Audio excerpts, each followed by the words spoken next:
Chapter 1. My grandmother's garden. It's close to midnight in the warm summer darkness, and I feel wild and free. I'm doing something I have no business doing, and I'm loving it. Living on the edge is already a habit, and in the years to come will be an addiction. I've just slipped out of the kitchen's back door to an alley behind our modest row house on Price Avenue, a side street tucked in between two main thoroughfares in the working-class neighborhood of Northwest Baltimore's Pimlico Heights. I press myself up and over the old metal gate and land on my feet like a cat. These are the moments when my dance and gymnastics classes come in handy. I charge down the alley, turning a sharp left to head south, then east, then north, in a kind of horseshoe direction. I'm 13 going on 14, and I'm on a mission to see my 16-year-old boyfriend who works the overnight shift at the 7-Eleven. It's about a 25-minute walk that by day is full of the noisy hustle and bustle of business and traffic, but now is mostly quiet. Small sounds, a delivery truck here or a train rattling by over there, punctuate the silence. This is a working-class neighborhood that's butted up against a hood that is, let's say, tricky. All kinds of characters trickle into this area, especially at night. Gotta keep my eyes open and my guard up. My route runs past the Reisterstown subway station, which is how I get around when moving to different parts of town, followed by a shopping mall with a Payless and a Kmart that my mother and I frequent, and then along sleepy residential blocks where many of the street lights are out.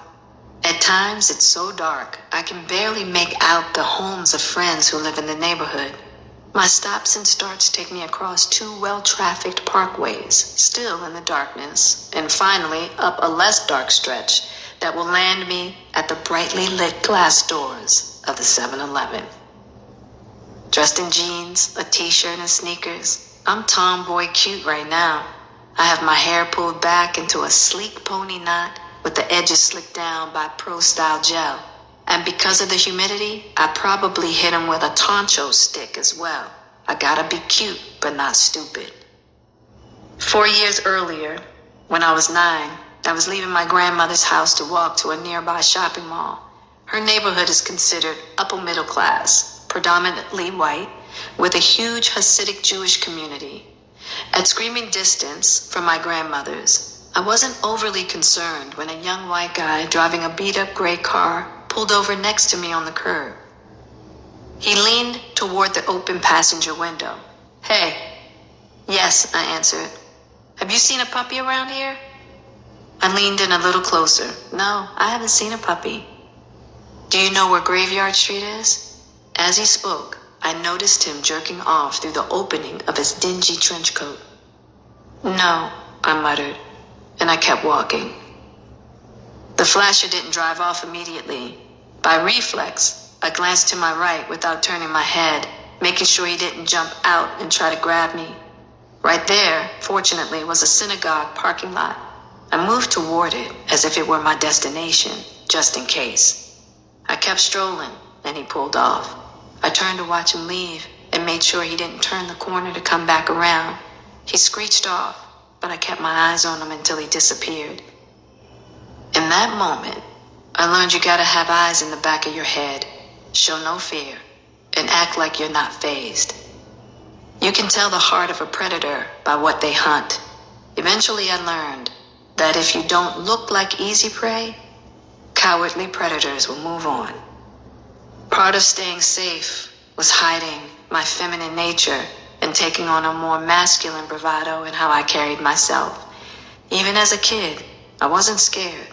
I was disgusted, disrupted, but not scared. It was moments like these that taught me I had to be rugged and super vigilant. Not only that, but yeah, I learned early that there ain't no such thing as a safe neighborhood. What I appreciate about the hood I'm in tonight on my way to the 7-Eleven, there ain't no lies. It's not pretending to be something it's not. Safe. I know what it is. My instincts are dialed in, and I've learned how to navigate this concrete jungle. I know how the various predators move, and I'm dressed to move quick, fight as hard as I have to, or retreat and hide. But tonight, the air is full of excitement, and I can't wait to see my dude. It's the summer of 1985, and at 13, I'm coming of age on these streets. My mother, Adrian, newly separated from my stepfather, is an RN in a hospital maternity ward and has recently begun working the graveyard shift from 7 p.m. to 7 a.m. She is like most single moms who work hard to keep the lights on and food on the table, who can only hope and pray that they put enough fear in their children to adhere to the laws they lay down about how to behave when they aren't present. And of course, I am not that child.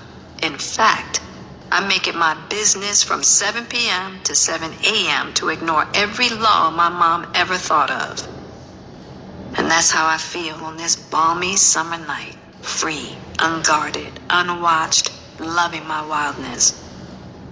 There's something comforting about the warmth of the air in these late hours. The muggy, oppressive heat of the day, when humidity levels tend to rise to miserable heights, is gone. Years later, I would often summon nostalgic memories of East Coast summer nights like this one. The thickness of that air can feel almost protective, like a warm hug.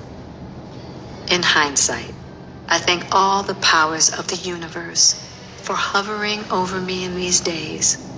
It's true that Pimlico Heights, so named for the neighborhood's proximity to the racetrack, had not yet fallen into the no man's land of the trickier hoods like Liberty Heights and Park Heights that bordered us.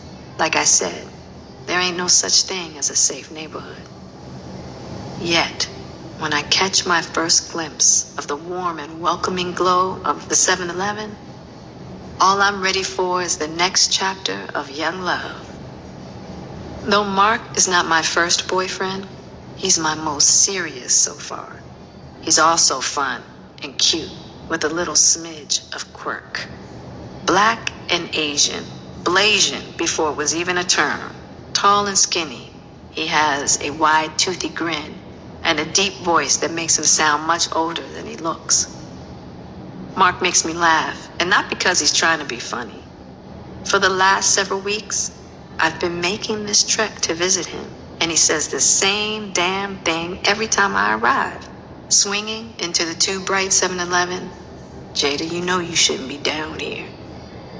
I just look at him, grin back, and mutter something like, "Boy, yeah, you say the same thing every time I come in here. You know you crazy doing this." He presses this point just like always. Sometimes if his shift is over early, he'll walk me home or give me a ride. But not tonight. It doesn't matter. I'm going to enjoy this time with him anyway. And I'm not afraid to walk home. For the next nearly 5 hours or so, I hang right there next to the hot dog cooker and the Slurpee machine, making small talk with Mark, snacking or not. Sometimes he tells me about his troubles at home, and sometimes I tell him about mine. And then, before I know it, right before dawn, it's time to roll. The night has all but gone, and I'm barely on my way before the first streaks of morning light break across the sky. The excitement I felt hours before is replaced by a sense of accomplishment, mixed with melancholy, that the night has ended. Now my focus is making it home before my mom does. Because if she ever finds out where I've been, that's my ass, for real. By 6 a.m., the grind of another hot, muggy summer day has begun.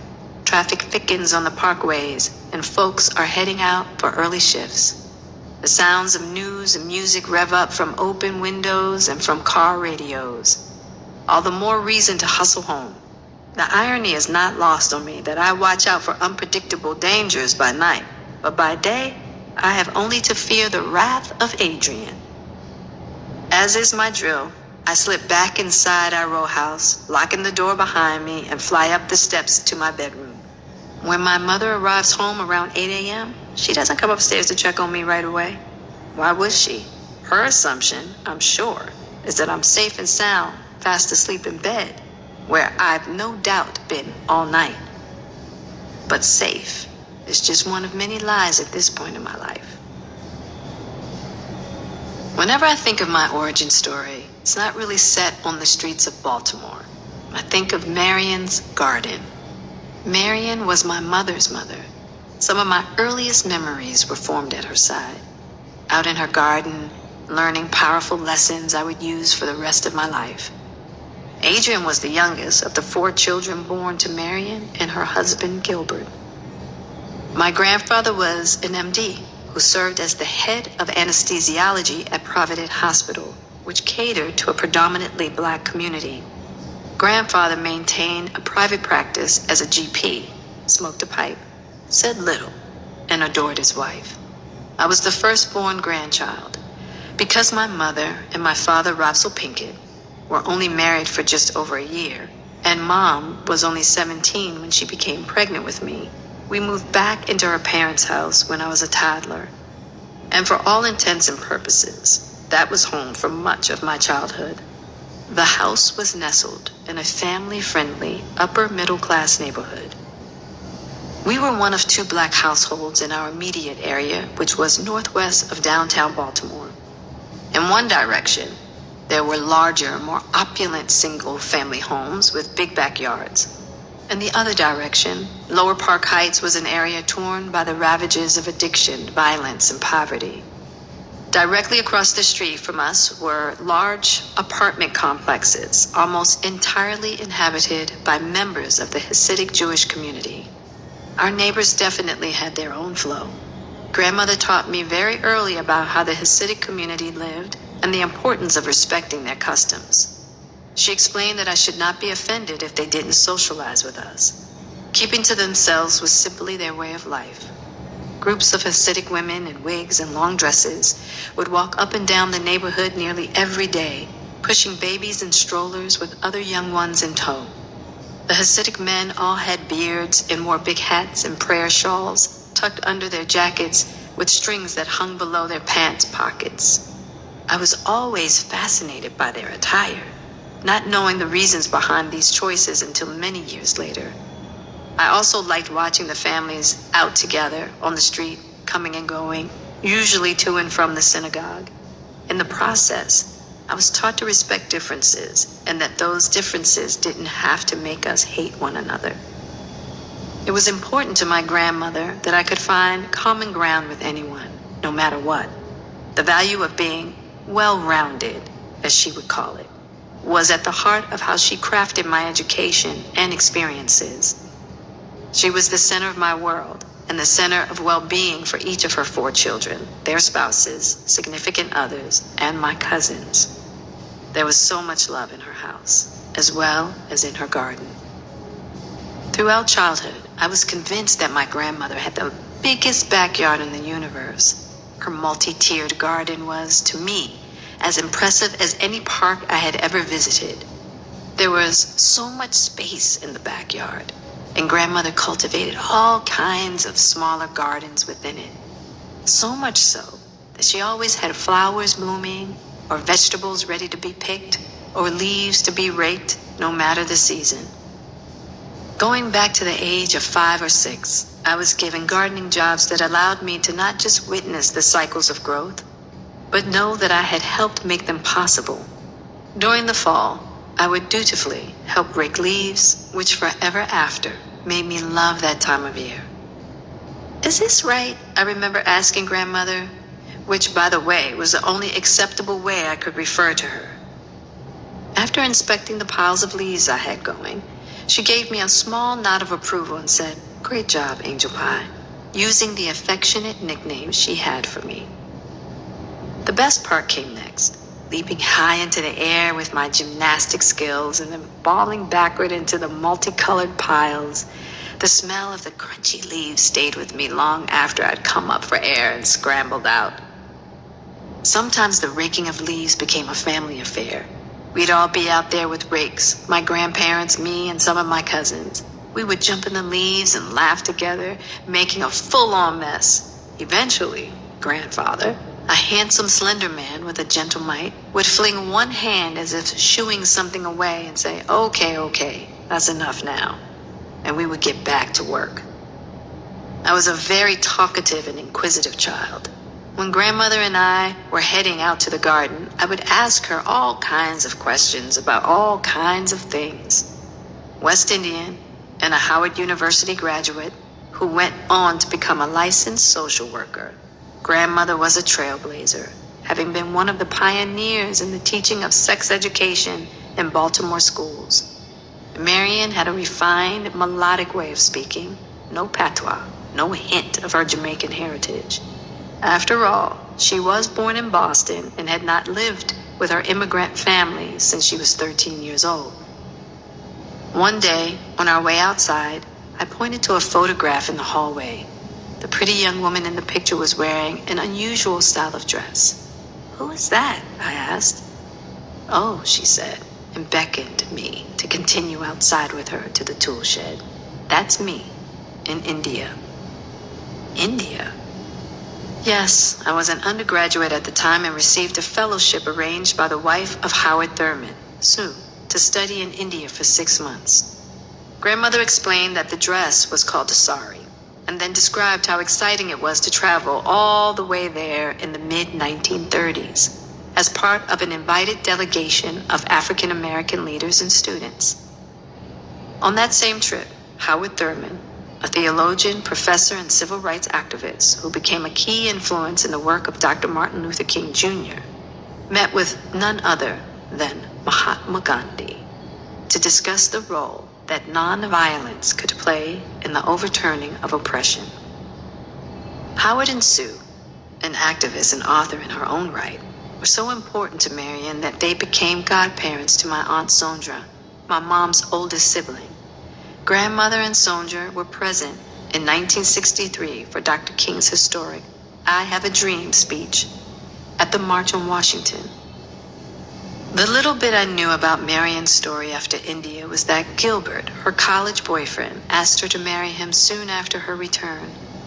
Gilbert didn't talk much, but he was a solid fellow, a provider, and a consistent man of his word. Often I'd see him in his armchair reading or smoking his pipe. The fragrance of burning pipe tobacco is something I've loved ever since. I catch him with his eyes closed on occasion, and finally asked one day, "Grandfather, are you sleeping?" "No, I'm just resting my eyes," he replied, not bothering to open them at all. A brief smile passed across his face. Resting his eyes. Poor Gilbert. He must have been wondering, didn't we just get our grown kids out of this house? Now we have a little one up in here? I was in everybody's business. In my grandmother's house, our day-to-day life had an orderliness. Having set jobs to do made me feel I was contributing. They might have been hard, but they were never boring. That was because Marian Banfield understood how to turn the mundane into magic. Looking back, I can see that she was, in fact, cultivating 2 gardens. One of them was the garden in her backyard. Her other garden was me. Grandmother poured everything she had into my cultivation, growth, and learning, just as I watched her pour everything into the soil of her garden, literally. Once, as we carried out the compost bucket, Marian egged on my curiosity. "What do you think is in there?" I smelled. Lemons? Lemon peels, yes. In that bucket, there was also fish heads, apple peels, coffee grounds, and whatever scraps had been collected in the kitchen. This was decades before composting became mainstream. See, we're getting the earth ready. The worms will come and till the soil for us. In a few days, we can plant seeds. My grandmother's garden was my school and my playground. Outside in that backyard, I spent untold hours exploring, either by myself or with my cousins when they came to visit. The power of my imagination taught me how to entertain myself all on my own. One of my favorite solo games involved building a booming imaginary restaurant on the stone steps that separated the 2 tiers of the garden. There was plenty of dirt available for making mud pies that I'd cook up with weeds I picked and then decorate the tops with flower petals. Dandelion mud pies became the specialty of the house. If I wanted to go on an adventure, I could hop on my big wheel and cruise across the small wooden bridge that separated two sections of the garden. Crossing from one part of the backyard to another was freedom. Every day I found new treasures waiting for me outside. At that first tier was grandmother's rose garden. And in the beauty of each bloom, and in the thick thorns on each stem, I saw how nature created a boundary to protect its prize. Up above the roses was the vegetable garden. String beans, tomatoes, snap peas, and zucchini, all in abundance. To the right was the strawberry patch. There were other fruits, but I loved the strawberries the most because that was where the rabbits gathered. And in spring, where the baby bunnies would appear. One spring day, when I was 5 years old, I was in the strawberry patch, about to pick up one of the baby bunnies, and grandmother stopped me, warning, "Angel Pie, don't touch the baby rabbits. If the mother smells your scent on her baby, she won't take care of that bunny." "Okay," I said, disappointed. She had to remind me a few more times because I was so in love with the tiny rabbits. Instead, I resolved to take on the job of monitoring how many there were and making sure their little hollow was safe. Over the months that followed, I saw them grow up and eventually leave our garden, hopping off to other gardens to have bunnies of their own. Everything grew if given enough sun, fertilizer, and the right amount of water. Evidence was in every patch of dirt. There were purple pansies and orange marigolds that I'd helped grandmother plant. There were tulips of many colors all around, and another small herb garden where grandmother grew mint. Marion loved to drink fresh mint tea. She brewed it almost daily. Mint was one of the first things I planted when I became an adult and started my own garden. By that time, I had been away from Baltimore long enough to realize that what I'd thought was the biggest backyard in the universe was not nearly as big as it once seemed. Marion always modeled a work ethic. Her point was that even the most basic chores, like weeding, required thought and effort. Grandmother ran a tight ship. She loved a spick and span house. And to this day, so do I. When I tell you that I was taught how to clean a house from floor to ceiling, I am not exaggerating. Cleaning the bathroom was not just scrubbing sinks and tubs and toilet bowls. It was a procedure.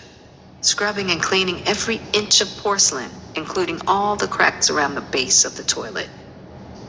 Cleaning the floors and windows was not easy, but nothing came close to tackling the floorboards. She wanted those floorboards to look brand new.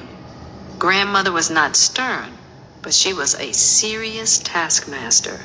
"Angel Pie, I need you to make sure you scrub." So I'd scrub. Instead of getting frustrated, I accepted these lessons as a challenge. I had a capacity to be meticulous anyway.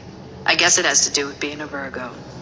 The real test, though, came when I finished one section of the floorboards and grandmother put on a white glove and wiped her finger across the top. I'd hold my breath every time. If she raised a clean gloved finger, I could keep going. If not, as in most chores not done to her liking, grandmother had no problem making me do the same section all over again. The larger lesson was a lasting one, that how you apply yourself in the small daily tasks is how you will apply yourself in the big tasks of life.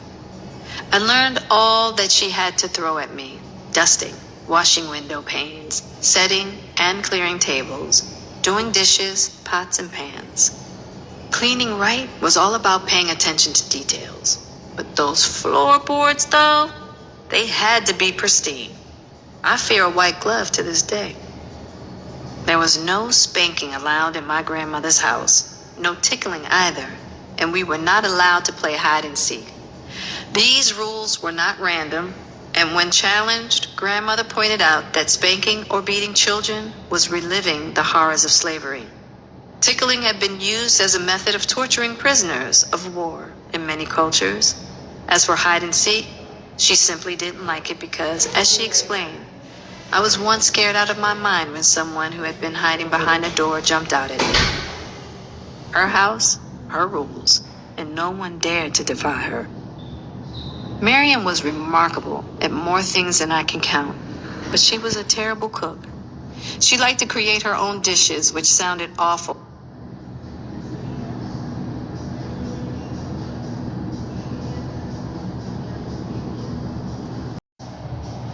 But she excitedly described them, and were even worse when served. Braised cow tongue with sour cream, made in the crock pot, comes to mind. If only Pero, the big black standard poodle I loved and rode around like a pony, had been allowed near the kitchen table when we ate, I could have sneaked him the food I didn't want. No such luck. If I didn't finish my plate, well, that's what I would be eating the next day, and the day after that if necessary. My grandmother did not play wasting food. Once I made the mistake of taking a bite of something she had prepared and saying, "Ooh, this is nasty." "Don't say that word," she corrected me. "If you don't like it, you can say that it's unpleasant or distasteful."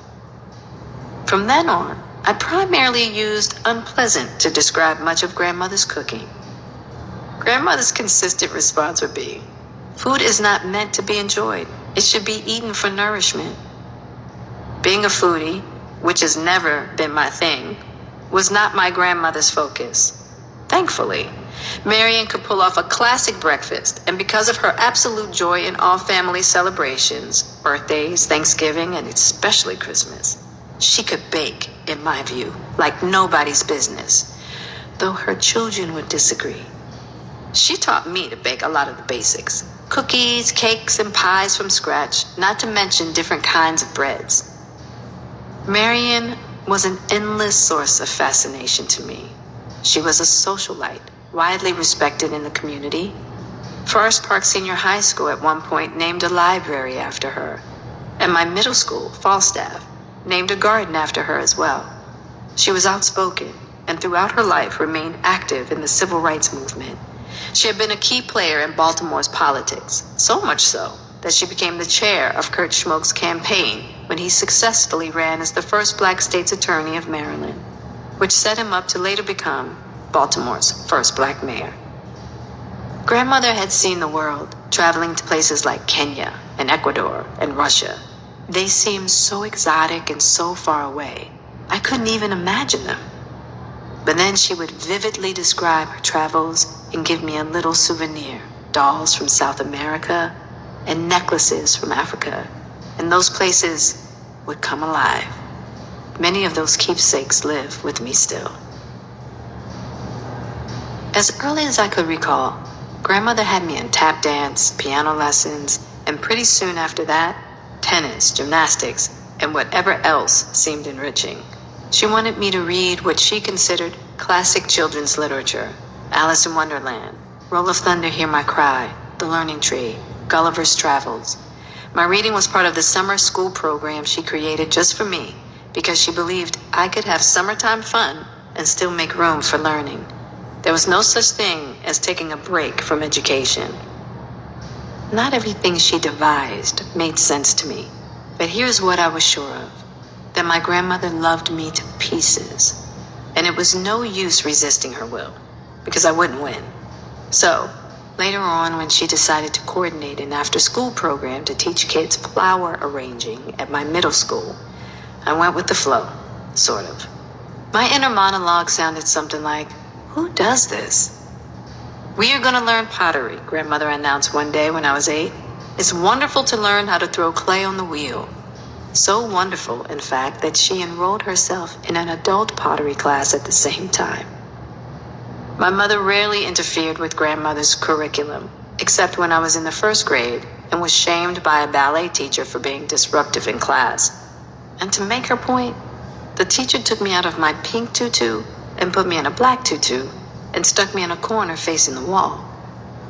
When I told my mom about the incident, she saw red and confronted the teacher.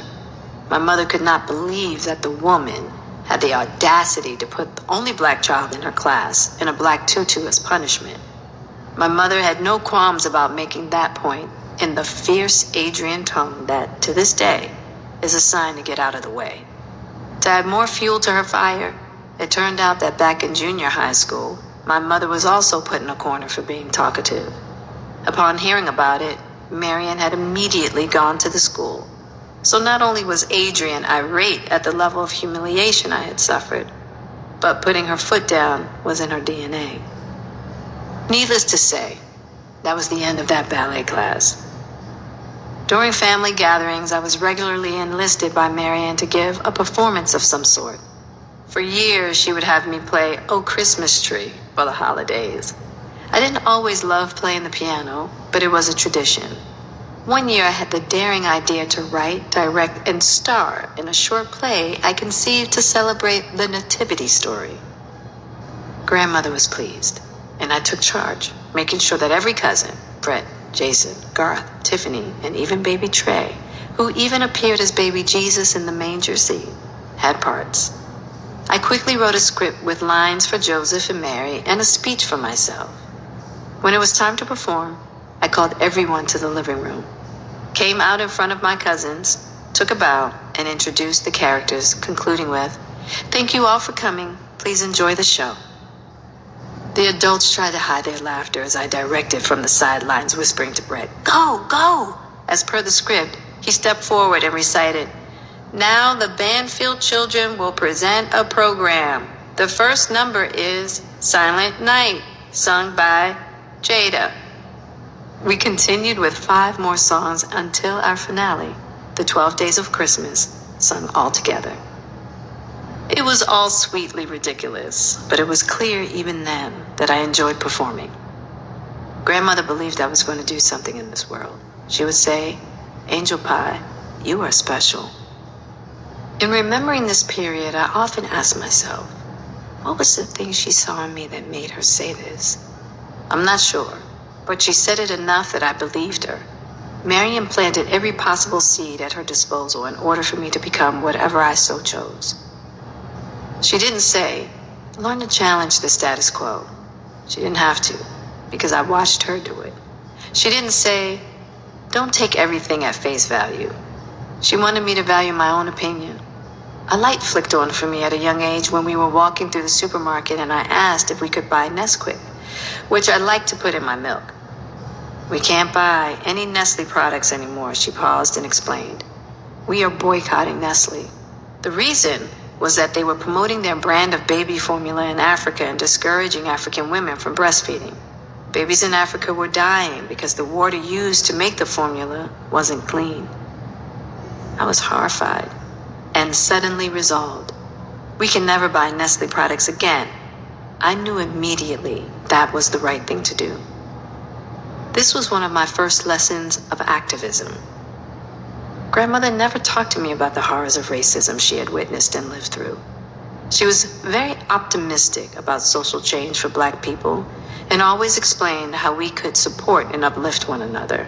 Her belief was that a child's mind should be fed with hope so they would work for change as an adult. Yet she felt just as strongly that it was essential to know your history. For that reason, in January 1977, she took exception to the ironclad rule of my 8 p.m. bedtime. This was for the miniseries Roots, adapted from the groundbreaking book by Alex Haley. For those 8 episodes, I sat at Marian's side and was spellbound. My reactions were complicated, fascinated and confused all at once. That big black chain around Kunta Kinte's neck and what it looked like for people to be whipped until they bled were images that stayed with me. My grandmother found it important for me to participate in this historical event, the unprecedented major TV broadcast of a critical part of African American history, even if it was painful to watch. Whereas Marian was prominent in Dr. King's Combat Hate with Love movement, my mother and my Aunt Karen came of age throwing Black Power fists in the air. Either way, taking a stand against injustice was instilled in me early.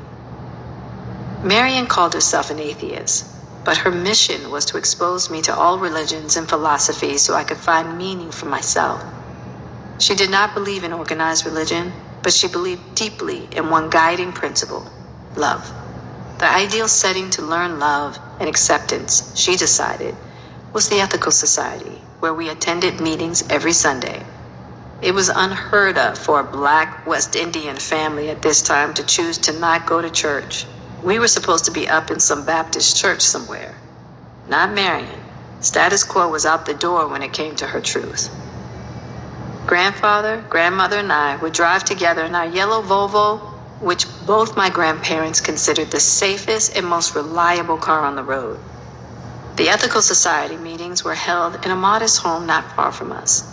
We'd enter the home and see that, as usual, chairs had been set up for a morning lecture with a podium in the middle. We would sing songs about the winds of change and peace, and listen as different speakers talked about bringing humanity together through understanding and love. The children would later move to a smaller room upstairs and learn about different religions practiced in different settings and cultures. Meetings of the Ethical Society exposed me not just to the teachings of Christianity, Judaism, Islam, Hinduism, Buddhism, and other faiths, but to the histories and cultural practices of their followers. It was enchanting to hear about far-off lands and the customs and rituals that expressed the mysterious communion followers found with their understanding of God. Those Sunday meetings prepared me to become a lifelong seeker of spiritual knowledge. The more I learned, the more I believed that all forms of faith have valuable information to offer, but they all reflect one core belief: God is love. Jesus could be a path, as could Allah and Buddha. But the fact was, the higher power was going to make itself available according to an individual soul's needs. It became my lasting view that the higher power, no matter what you call your source, lives within the temple of your heart. Of course, at such a young age, I didn't have the language to articulate these beliefs to my grandmother. I just knew that my heart and my mind were allowed to be open in that place because grandmother made the choice to take me there. Marion was always youthful in my eyes and very beautiful, with the most glowing cocoa complexion and a smile that could electrify any atmosphere. Yes, she was short, but a powerhouse with a capital P. We were not a huggy, touchy family, but I do recall from when grandmother held my hands or scrubbed my fingernails that she had beautiful, soft skin on her hands. Her hair was black and silky straight. She was Jamaican with East Indian blood, as well as having a grandfather who was a Jewish man from Portugal. Gilbert, whose family was from Barbados, had a true immigrant experience and could recall traveling to the United States as an only child with his parents through Ellis Island. He had striking good looks even in his later years. Beauty ran in the family. My mother was always a true head-turner, and so too were her big sisters, my aunts, Karen and Sondra. My uncle Leslie, like my grandfather, was very attractive. Marion would never boast about this, only acknowledging, I have a handsome family. Anything more would have been vain, and she made it clear to me that looks were not something to rely on. Yet one more reason to focus on cultivating our minds for success. The idea that girls and women should not play on their looks was ingrained in me from an early age. The most revealing conversation I ever had with Marion took place one day when we were sitting together in the library/family room, and I asked about an old sepia-toned photograph on the first shelf above her desk. It was of a woman with a baby in her lap and a little girl standing next to her.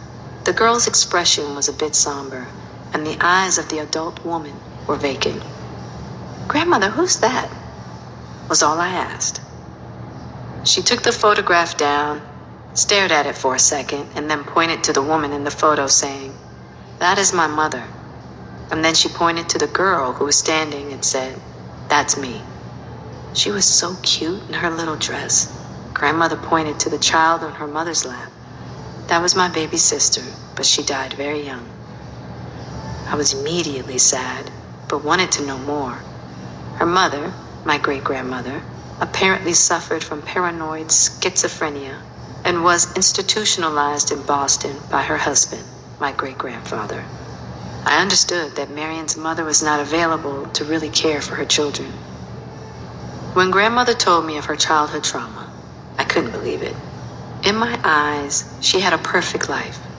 Grandmother worked very hard to give that perception, but it could not have been further from the truth. As an adult, I found out that Marion traveled back and forth to Jamaica during her childhood. During a visit when she was 13, she got pregnant.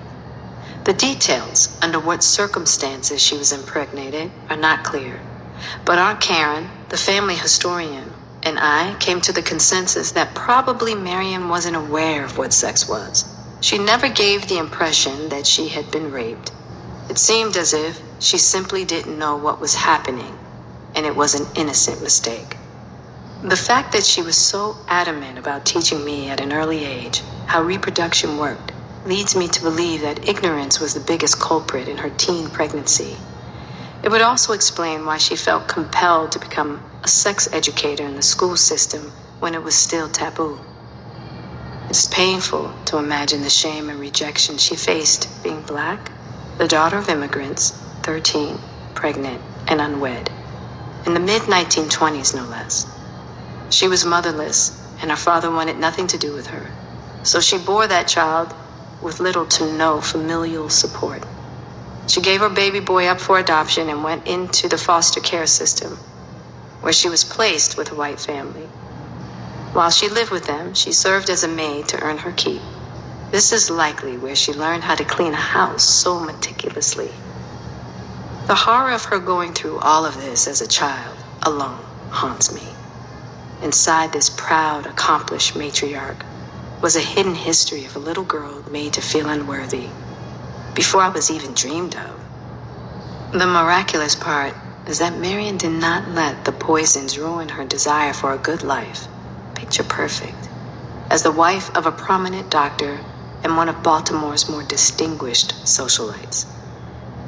Marion was far from perfect, but she was a woman of worth and a hell of a heroine. She had built her life an extraordinary garden in spite of the past.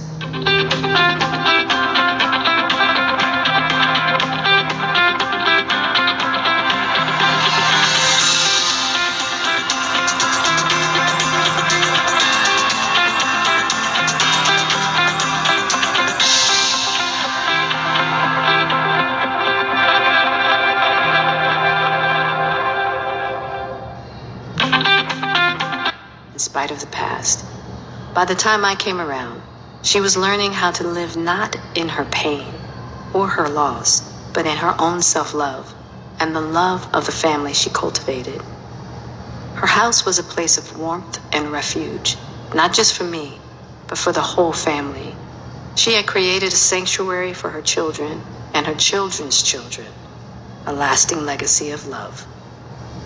In grandmother's house, within her handmade haven, I saw how familial love could pull you through seemingly impossible times. I witnessed the miracles of healing in my grandmother's house for her grown children, each of whom, at different stages, needed to return home for a reprieve from the harsh world. She didn't always agree with her children, but she loved them fiercely. Her grace, tenacity, and devotion were constant reminders that no one is beyond the possibility of redemption. This lesson of faith was the greatest gift of my young life. It was here, in my grandmother's house, in my grandmother's garden, that life was right. Life had purpose, and life was full of love. I heard it in the nightly sound of my grandmother at the piano, playing Beethoven's Moonlight Sonata after she put me in bed. As much as I hated to have to go to bed, listening to her play that piece in particular was so soothing. She played it beautifully. I don't think she could go to sleep without playing it. I know I couldn't go to sleep without hearing it.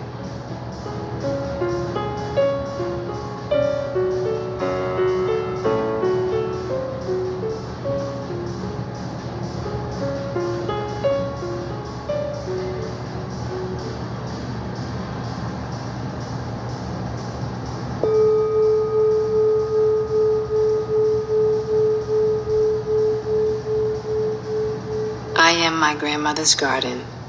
From a recent journal, JPS. We all have traumas in our childhood that can make us overlook the beauty that surrounds us. Oftentimes we believe we have to focus more on the negative events because they created so much pain. Some of us believe holding on to the negative is what protects us from not experiencing that pain again. That couldn't be further from the truth. Unfortunately, we tend to relive aspects of the negative experiences because we stay stuck by consciously or unconsciously holding on to the negative thoughts our painful experiences birthed. Don't forget the beauty that surrounded you, that fed you and nourished your energy in a way that helped you get here to where you are today. Take time to remember the joy that existed so that we can reconnect our inner child to those pleasant moments that fed us the hope we needed, that gave us the strength to make it to this moment. You are so much more than your trauma. What I find helpful is exploring my memories and feelings with pen and paper. If you find some quiet time today, take an opportunity to write 3 beautiful memories from your childhood, or simply from your past, that helps you to nourish the beautiful you that you are. By the way, you are a golden soul.